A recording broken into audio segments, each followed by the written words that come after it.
शीत दिन रे गरम पानी रे गाधोइबा भल हेले गरम पानी रे केश धोइबा द्वारा चुटी नष्ट होई जाई थाए। एपरिकी केशर रंग रे परिवर्तन होई थाए एवं अधिक ड्राय होई जाई थाए। अत्यधिक गरम पानी केशर वृद्धि उपरे प्रभाव पकाई पारे। गरम पानी रे केश धोइबा द्वारा आपणको चुटी नष्ट होई जाई थाए।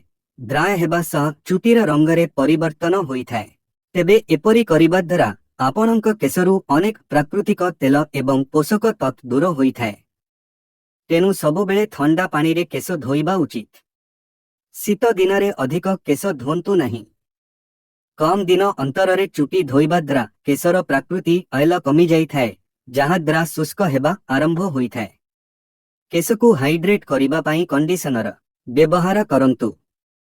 सेही परी चुटी रे बारंबार हेयर ड्रायर व्यवहार करंतु नहीं। शीत दिन हेबा बा खरा दिन चुटी धोइबा परे सेथिरे हेयर मास्क लगाइबा पाई भूलंतु नहीं।